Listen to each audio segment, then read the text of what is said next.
नमस्कार। स्वागत है आप सभी का मेरे YouTube चैनल में। तो दोस्तों, आज हम पढ़ेंगे मुंशी प्रेमचंद्र की लिखी कहानी वेश्या। 6 महीने बाद कलकत्ते से घर जाने पर दया कृष्ण ने पहला काम जो किया वह अपने प्रिय मित्र सिंगार सिंह से मातम पुरसी करने जाना था। सिंगार के पिता आज 3 महीने हुए देहांत हो गया। दया कृष्ण बहुत व्यस्त रहने के कारण उस समय ना आ सका था।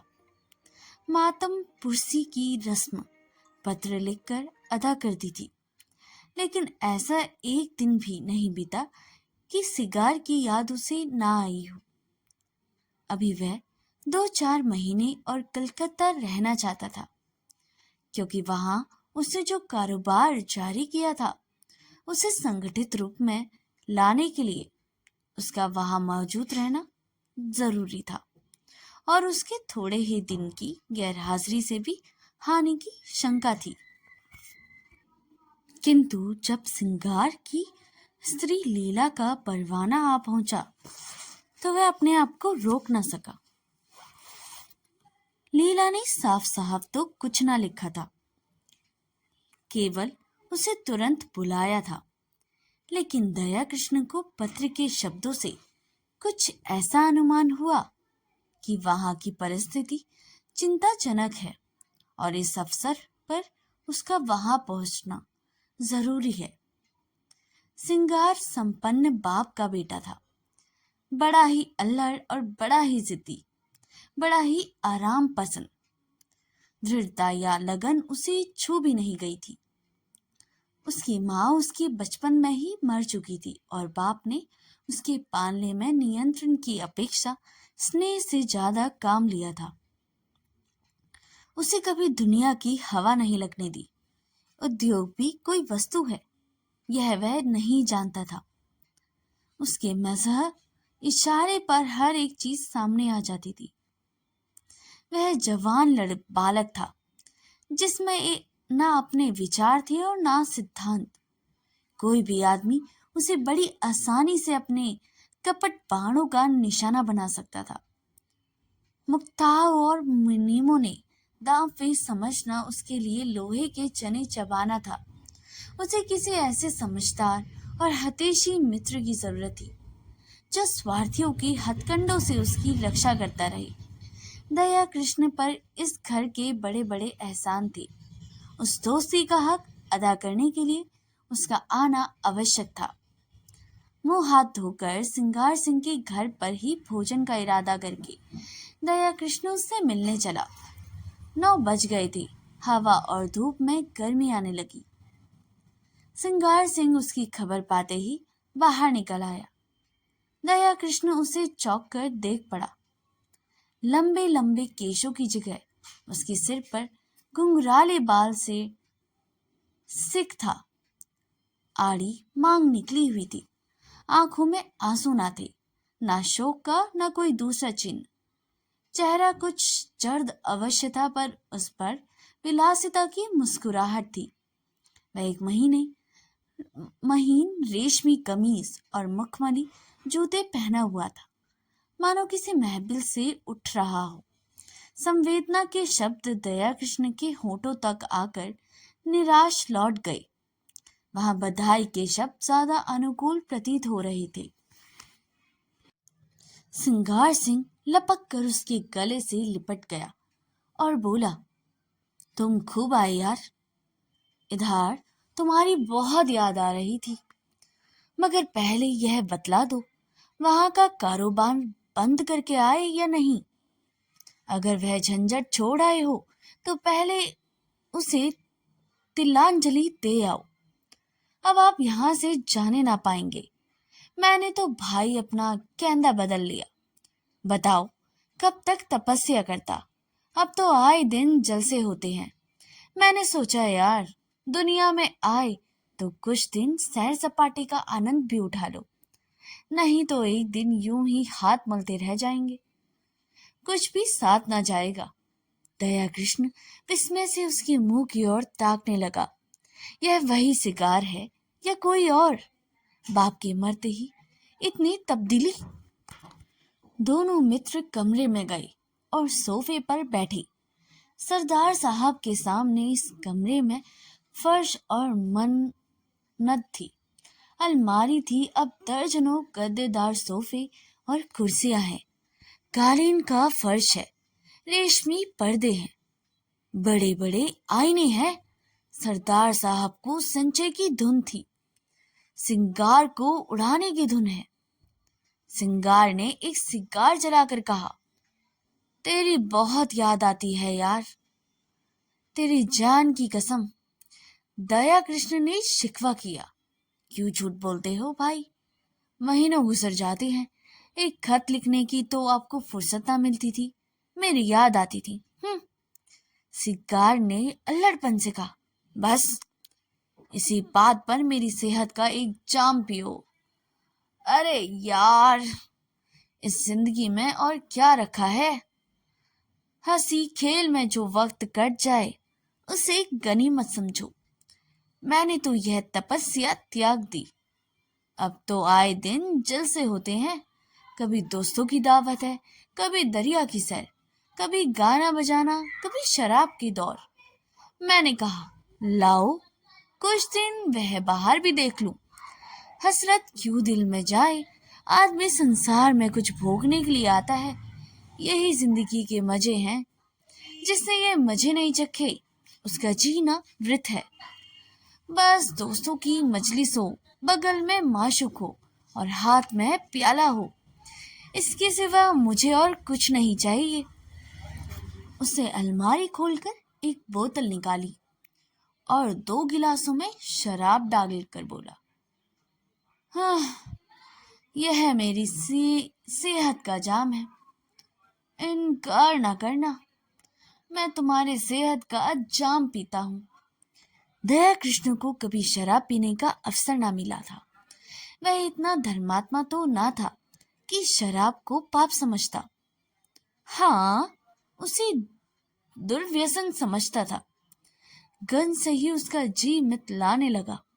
उसे भय हुआ कि वह शराब का टच चाटे मुंह में ले ले, उसे कंठ के नीचे उतारा सकता।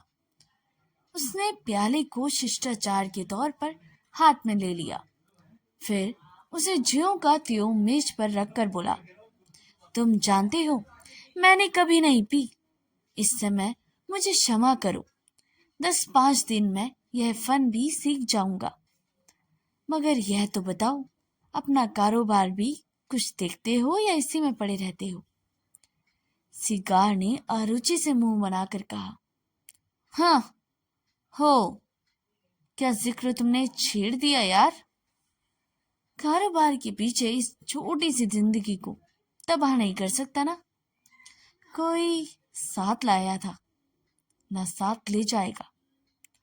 बाप ने मर मर कर धन संचय किया, क्या हाथ लगा। 50 तक पहुंचते पहुंचते चल बसे। उनकी आत्मा अभी भी संसार के सुखों के लिए तरस रही होगी। धान छोड़कर मरने से फाके मस्त रहना यही अच्छा है। धान की चिंता तो नहीं सताती, पर यह हाय हाय तो नहीं होती कि मेरे बाद क्या होगा। तुमने गिलास मेज पर रख दिया, जरा पियो, आंखें खुल जाएंगी, दिल हरा हो जाएगा। और लोग सोडा और बर्फ मिलाते हैं, मैं तो खाली सा पीता हूँ। इच्छा हो तो तुम्हारे लिए बर्फ मंगाऊं? दया कृष्ण ने फिर क्षमा मांगी, मगर सिंगार गिलास पर गिलास पीता गया। उसकी आंखें लाल लाल निकल आई, उल जुलूस बकने लगा, खूब डींगे मारी, फिर बेसुरे राग में एक बाजारू गीत गाने लगा। अंत में उसी कुर्सी पर पड़ा पड़ा बेसुधा हो गया। सहसा पीछे का पर्दा हटा और लीला ने उसे इशारे से बुलाया। दया कृष्ण की धमनियों में शतगुण वेग से रक्त दौड़ने लगा। उसकी संकोच में भीरू प्रकृति भीतर से जितनी ही रूपासत थी, बाहर से उतनी ही विरक्त। सुंदरियों के सम्मुख आकर वह स्वयं आवक हो जाता था। उसके कपोलों पर लज्जा की लाली दौड़ जाती थी और आंखें झुक जाती थी, लेकिन मन उसके चरणों पर लौटकर अपने आप को समर्पित कर देने के लिए विकल हो जाता था। मित्रगण उसे बूढ़े बाबा कहा करते थे। स्त्रियां उसे अरसिक समझकर उससे उदासीन रहती थी। किसी युवती के साथ लंका तक रेल में एकांत यात्रा करके भी उससे वह शब्द भी बोलने को सहसा करता ना करता। हाँ, यदि युवती स्वयं उसे छोड़ती तो वह अपने प्राण तक उसकी भेंट कर देता। उसके इस संकोच में अवरुद्ध जीवन में लीला ही एक युवती थी जिसने उसके मन को समझा था और उससे सवाक सहृदयता का व्यवहार किया था। तभी से दया कृष्ण मन से उसका उपासक हो गया। उसके अनुभव शून्य हृदय में लीला नारी जाति का सबसे सुंदर आदर्श थी। उसकी प्यासी आत्मा को शरबत या लेमनेट की उतनी इच्छा न थी जितना ठंडे मीठे पानी की। लीला में रूप है, लावण्य है, सुकुमारता है, ना इन बातों की ओर उसका ध्यान न था। उसके ज्यादा रूपवती और लावण्यमयी और सुकुमार युवतियां उसको पार्कों में देखती थी। लीला में सहृदयता, विचार है, दया है, इन्हीं तत्वों की ओर उसका आकर्षण था। उसकी रसिकता में आत्मसमर्पण के सिवा और कोई भावना था। लीला के किसी आदेश का पालन करना उसकी सबसे बड़ी कामना थी। उसकी आत्मा की तृप्ति के लिए इतना काफी था। उसने कांपते हाथों से पर्दा उठाया और अंदर आकर खड़ा हो गया। उसने विस्मय भरी आंखों से उसे देखने लगा। उसे लीला को यहां ना देखा होता तो पहचान भी ना सकता। वह रूप, यौवन और विकास की देवी इस तरह मुरझा गई थी जैसे किसी ने उसके प्राणों को चूस कर निकाल लिया हो। करुण स्वर में बोला, यह तुम्हारा क्या हाल है लीला? बीमार हो क्या? मुझे सूचना तक ना दी। लीला मुस्कुराकर बोली, तुमने मतलब मैं बीमार हूं या अच्छी हूं? तुम्हारी बला से।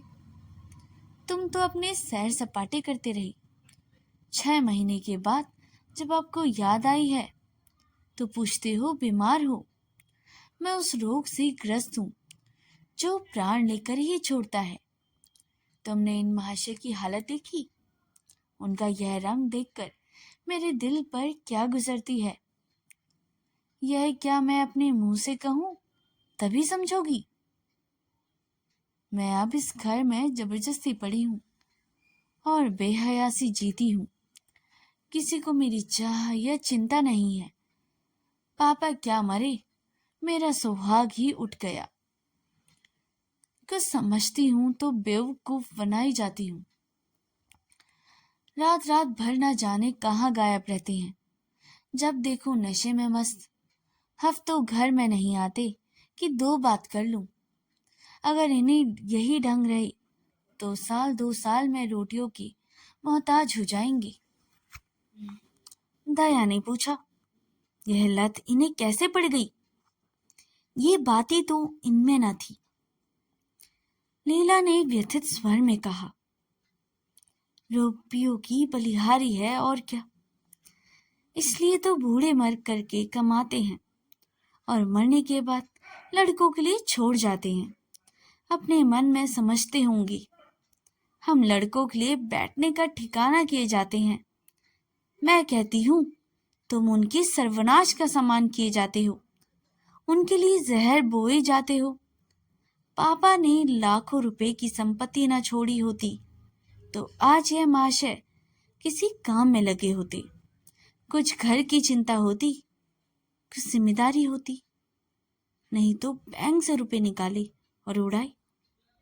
अगर मुझे विश्वास होता कि संपत्ति समाप्त करके वे सीधे मार्ग पर आ जाएंगे तो मुझे जरा भी दुख ना होता। पर मुझे तो यह भय है कि ऐसे लोग किसी काम के नहीं रहते। ये तो जेल खाने में मरते हैं या अनाथालय में। आपकी एक वेश्या से आशनाई है, माधुरी नाम है। वह उन्हें उल्टे छुरे से मूंड रही है, जैसे उसका धर्म है। आपको यह खप्त हो गया कि वह मुझ पर जान देती है। उससे विवाह का प्रस्ताव भी किया जा चुका है। मालूम नहीं उसे क्या जवाब दिया। कई बार जी में आया कि जब यहाँ किसी से कोई नाता ही नहीं है तो अपने घर चली जाऊं, लेकिन डरती हूं कि तब तो यह और भी स्वतंत्र हो जाएंगी। मुझे किसी पर विश्वास है तो वह तुम हो, इसलिए तुम्हें बुलाया था कि शायद तुम्हारे समझाने बुझाने का कुछ असर हो। अगर तुम भी असफल हुए तो मैं एक क्षण यहाँ न रहूंगी। भोजन तैयार है, चलो कुछ खा लो। दया कृष्ण ने सिंगार सिंह की ओर संकेत करके कहा। और यह तो अब कहीं 2-3 बजे चेतेंगे, बुरा ना मानेंगे। मैं अब इन बातों की परवाह नहीं करती। मैंने तो निश्चय कर लिया है कि अगर मुझे कभी आंखें दिखाई तो मैं इन्हें मजा चखा दूंगी। मेरे पिताजी फौज में सूबेदार मेजर हैं। मेरी देह में उनका रक्त है। लीला की मुद्रा उत्तेजित हो गई। विद्रोह की वह आग जो महीनों से पड़ी सुलग रही थी, वह प्रचंड हो गई। उसने उसी लहजे में कहा, मेरी इस घर में इतनी सासत हुई है, इतना अपमान हुआ है और हो भी रहा है कि मैं उसका किसी तरह से भी प्रतिकार करके आत्मग्लानि का अनुभव न करूंगी। मैंने पापा से अपना हाल छिपा रखा है। आज लिख दूं तो इनकी सारी मशीखत उतर जाए। नारी होने का दंड भोग रही हूं, लेकिन नारी के धैर्य की भी सीमा है। दया कृष्ण उस सुकुमारी पर वह तमतमाया हुआ चेहरा, वे जलती हुई आंखें, वह कांपते हुए होंठ देखकर कांप उठा। उसकी दशा उस आदमी की सी हो गई जो किसी दर्द से तड़पते देखकर वैद्य को बुलाने दौड़े। आर्द्र कंठ से बोला, इस समय मुझे क्षमा करो लीला, फिर कभी तुम्हारा निमंत्रण स्वीकार करूंगा। तो मैं अपनी ओर से इतना ही विश्वास दिलाता हूं कि मुझे अपना सेवक समझती रहना।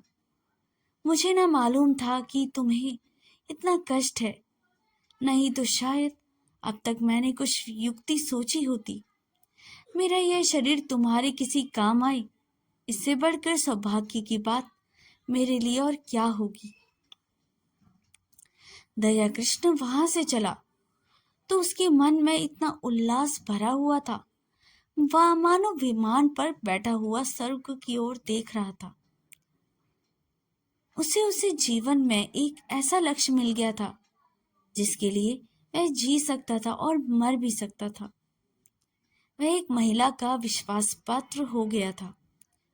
इस रत्न को वह अपने हाथ से भी कभी ना जाने देगा, चाहे उसकी जान ही क्यों ना निकल जाए। 1 महीना गुजर गया। दया कृष्ण सिंगार सिंह के घर नहीं आया, न सिंगार सिंह ने उसकी परवाह की। इस एक ही मुलाकात में उसने समझ लिया था कि दया इस नए रंग में आने वाला आदमी नहीं है। ऐसे सात्विक जनों के लिए उसके यहाँ स्थान न था। वहां तो रंगीले रसिया अय्याश और बिगड़े दिलों की चाह है। हाँ, लीला को हमेशा उसकी याद आती रहती थी, मगर दया कृष्ण के स्वभाव में अब भी संयम है। विलासिता का जादू उस पर भी चलता हुआ मालूम होता है। माधुरी के घर उसका भी आना जाना शुरू हो गया है।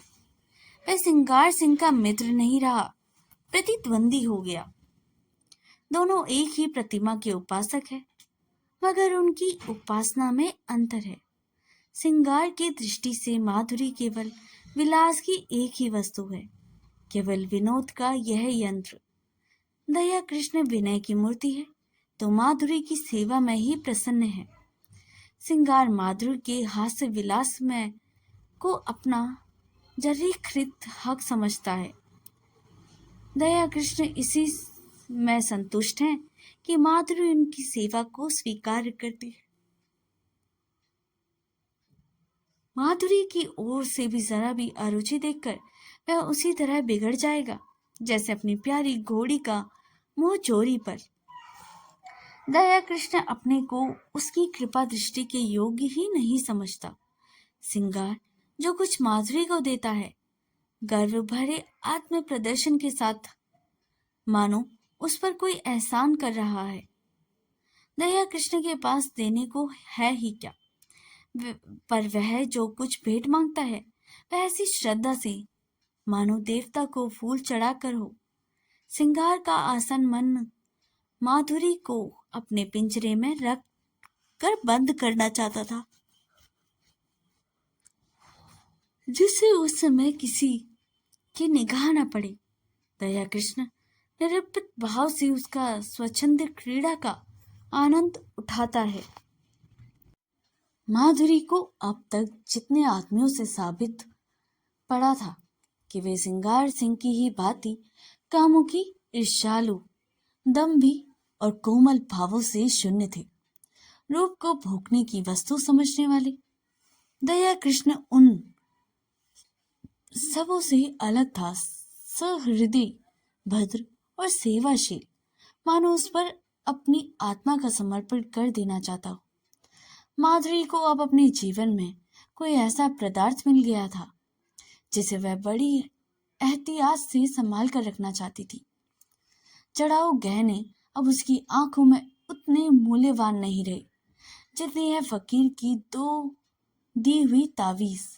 चढ़ाऊ गहने हमेशा मिलेंगे, वह ताबीज खो गई तो फिर शायद कभी हाथ ना आए।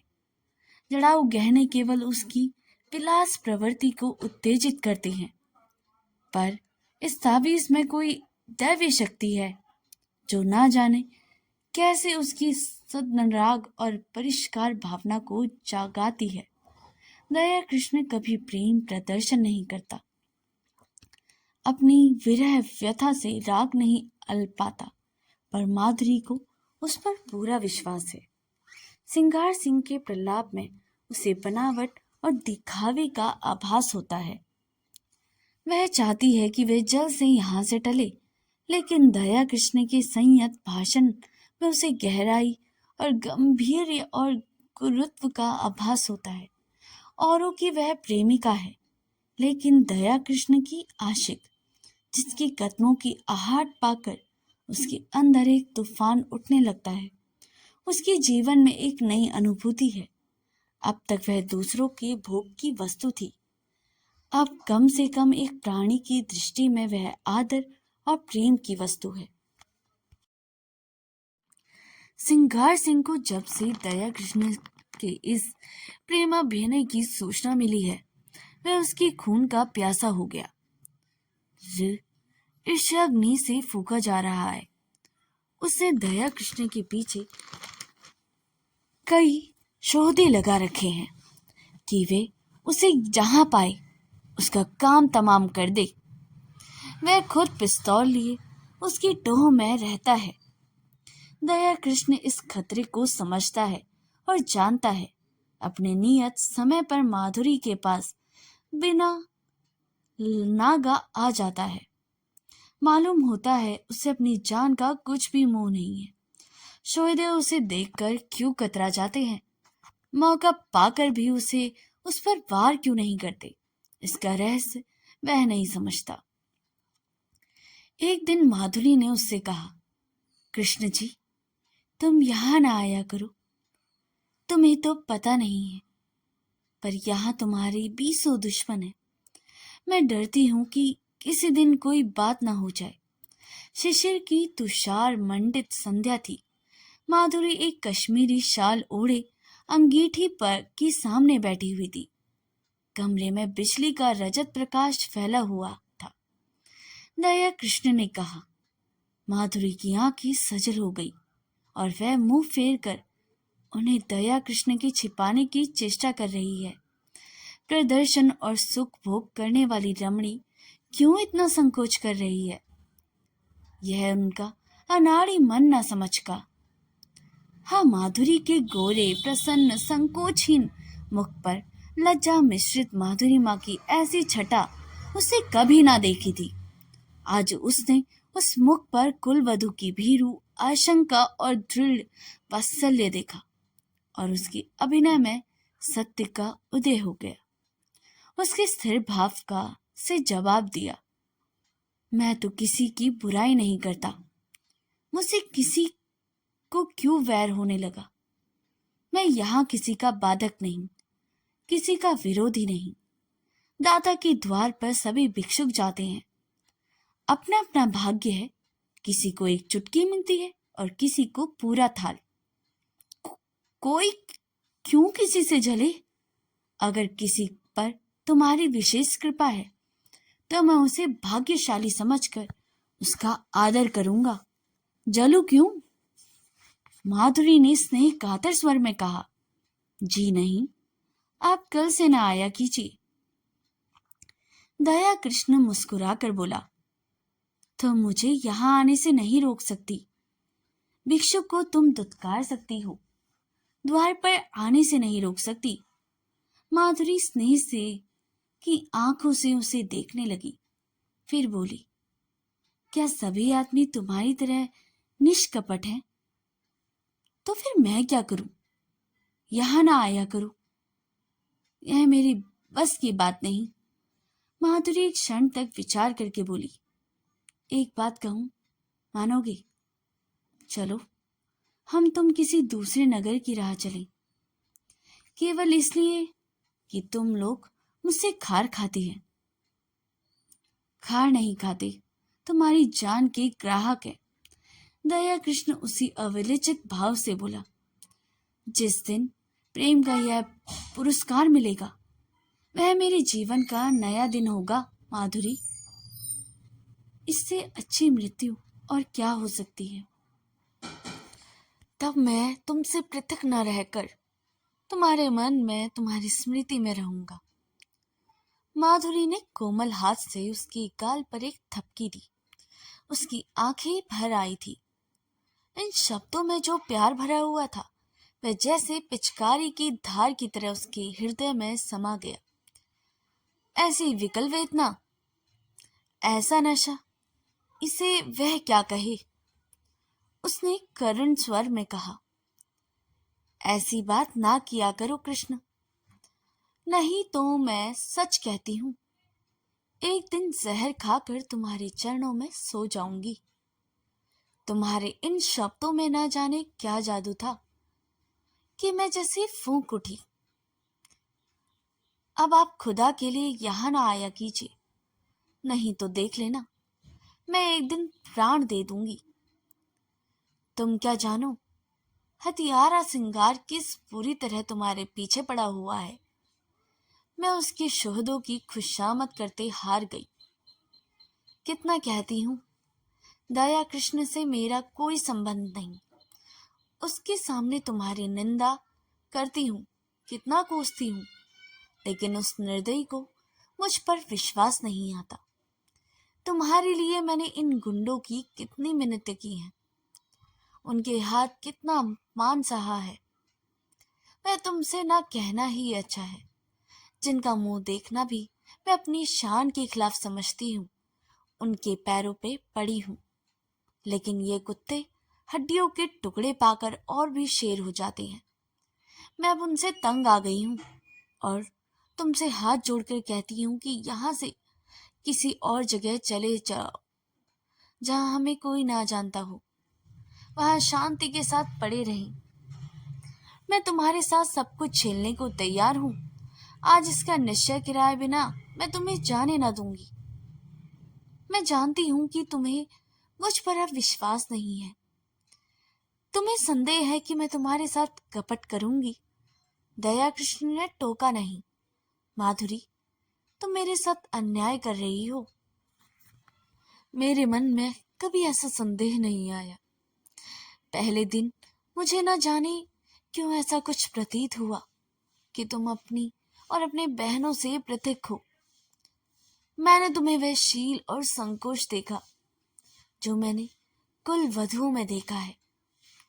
माधुरी ने उसकी आंखों में आंखें गड़ा कर कहा, तुम झूठ बोलने की कला में इतने निपुण नहीं हो कृष्ण कि वैश्या को भुलावा दे सकूं। मैं ना शीतवली हूं, ना संकोचवती हूं, और ना अपनी दूसरी बहनों से भिन्न हूं। मैं वैश्या हूं, उतनी ही कुलिशित, उतनी ही विलानसार, उतनी ही मायाविनी जितनी मेरी दूसरी बहनें, बल्कि उनसे कुछ ज्यादा ही। ना तुम अन्य पुरुषों की तरह मेरे साथ विनोद और वासना तृप्ति के लिए आए थे। नहीं, महीने आते रहने पर भी तुम यूं अलिप्त ना रहते। तुमने कभी डिंग नहीं मारी, मुझे धन का प्रलोभन नहीं दिया। मैंने भी कभी तुमसे धन की आशा नहीं की। तुमने अपनी वास्तविक स्थिति मुझसे कह दी। फिर भी मैंने तुम्हें एक नहीं, अनेक ऐसे अवसर दिए कि कोई दूसरा आदमी उन्हें ना छोड़ता। लेकिन मैं तुम्हें अपने पंजों में ना ला सकी। तुम्हें चाहे जिस इरादे से आए हो, भोग की इच्छा से नहीं आए। अगर मैं तुम्हें इतना नीच, इतना हृदयहीन, इतना विलासांत समझती तो इस तरह तुम्हारे नास न उठती। फिर भी मैं तुम्हारे साथ मित्र भाव रखने लगी। समझ लिया मेरी परीक्षा हो रही है। जब तक इस परीक्षा में सफल ना हो जाऊं, तुम्हें ना पा सकती। तुम जितने सज्जन हो, उतने ही कठोर हो। ये कहानी का पार्ट 1 है। पार्ट 2 मैं कल आपके साथ अपलोड करूंगी। ऐसे ही हमारे साथ बने रहिए और हमें सब्सक्राइब करना बिल्कुल ना भूलिएगा। मिलते हैं अगले पार्ट में। तब तक के लिए धन्यवाद।